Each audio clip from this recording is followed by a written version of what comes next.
Hey everybody, Alex and Rocky here from Zephyr Equity Group, where every day I want to come on and show you guys who are interested in multifamily investing, how we do it, what you can do, and what's out there. So, Rocky, where do we start today?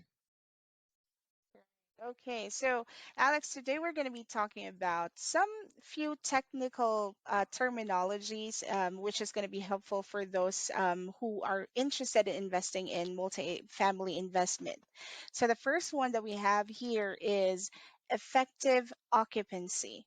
Ah, What does it mean? okay, so there Mhm. is effective occupancy, and then there is what some people call a financial occupancy as well.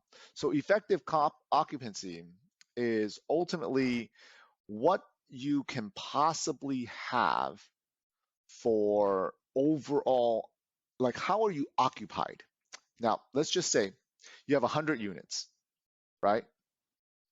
And out of those 100 units, 93 is rented out. So your effective occupancy is 93% because you have 93 people occupying the complex, right? Well, the difference between that and say financial occupancy, like how much rent did you actually collect?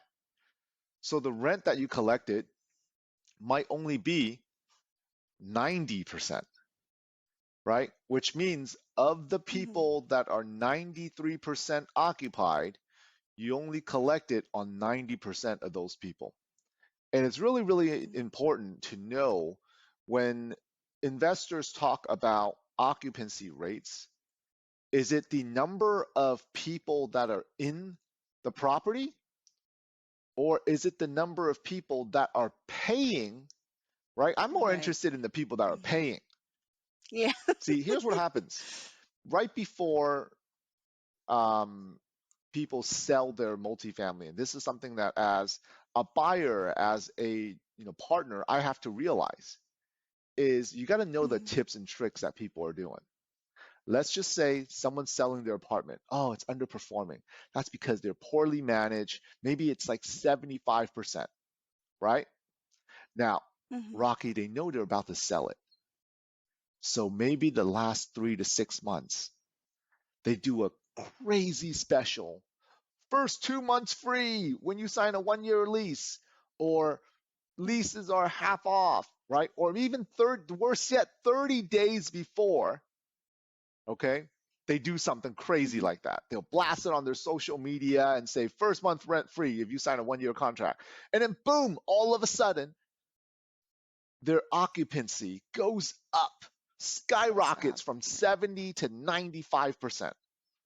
And you're like, wow. So by the time they sell it, they can say, oh, yeah, occupancy is 95%. It's amazing. Well, then you start Mhm. looking back. You got to dig a little deeper, right? And that's when we get a rent roll and also a T12. Okay. What is a rent roll? A rent roll is saying every single person who is renting from that apartment, what's their rent? How's their lease? Do they have any delinquencies? Right? That means, are they paying Mhm. on time? You see? Right. And then we got to get the T12. What is the T12? Okay. Trailing 12 is what T12 means. Trailing 12 months of all the profit loss reports, any accrual books or the cash books, right? I wanted to see in the last 3 to 6 months that they all of a sudden have a spike Bump in up. something. Right. Is something Mhm. off. That's someone can give me their T12 and rent roll, and you can analyze this and be able to tell how the property is doing. You Mhm. see, so that's what that means. Effective rent. Right. Okay. What about a good capital rate? A good cap rate. Well, a good capital rate everywhere is different. Cap rate has definitely been dropping for the last 2 to 5 years, but Mhm. with the hike of the interest rate, cap rates are starting to climb, hopefully slightly back up. See, how you define cap rate is the NOI, which is the net operating income. And you guys can look up what NOI stands for. That might be a whole nother conversation. Yeah. NOI divided by the asking price, okay, or the purchase price. That's what cap rate is. Some cities, like say San Francisco, New York, right, Los Angeles, they're trading at a 2 to 3 cap rate. Some I've even seen in the sub twos, right, below two. Certain other cities that are maybe a little bit more suburban, more rural, they could be selling their apartments at 4 or 5% cap rate, even six once in a while. You see? Hmm. So that's what cap rates ultimately mean. Yeah. Hmm. All right.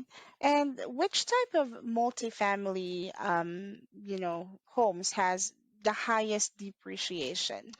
Well, they all depreciate differently, but there is depreciation, which is usually spread over 27.5 years, but there's Hmm. also accelerated depreciation as well. And there are times where when you get accelerated depreciation, that's something called cost segregation, where you actually have to get an engineer to come out and they're counting everything. Hmm. They're counting light switches, light bulbs, they're counting fans, they're counting, what could be depreciated in a very fast manner. And in general, you have to have a certain property, a big enough property to make it worth it, to make it worth your while, you see. And the Hmm. benefits of that is the depreciation can offset against the income from the property, and in some cases, offset income from your someone's position in their job or contracting job as well. So not only can it offset Hmm. income from the property, but it can also offset other incomes also. And that's something, the Right. CPAs and attorneys have to go over with you. Yeah. And you talked about, depreciation affecting the tax as well, right? Right. So, what are are there any tax benefits from a passive investment in a commercial real estate?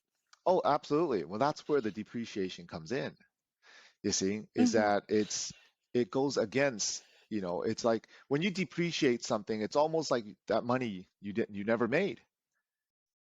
So because you never made Right. it, you don't have to pay taxes on it, right? So Mm. that's an amazing thing. It's like, oh, if I depreciate it, I don't have to pay taxes on that. And if you are a real estate professional, what happens is you're now able to start writing off different things because now you have a business, right? So just like Hmm. any business, when you travel back and forth to look at multifamily real estate, right? The gas is depreciated, you're writing off the gas, you're writing off, your Hmm. trips to look at apartments when you do the deals, attorney Mm. fees, accountant fees, right? Those are all written off. Okay. And of course, any business owner's favorite is when you go to, like, say, having meals with clients and whatnot. You know, in the future, I look forward to having meals and having dinners with our investors. And that is Of a course. depreciation. You can write that off as well. Mm. It's Okay. considered a write-off, Nice. not so much a depreciation. All right, it's pretty interesting. All right. Okay, well, thank you so much, Alex, for answering all these questions for us. We're going to give you more tips and tricks and information on how you can make that money work for you. So, thank you and see you on the next See one. you on the next one. Bye, Rocky.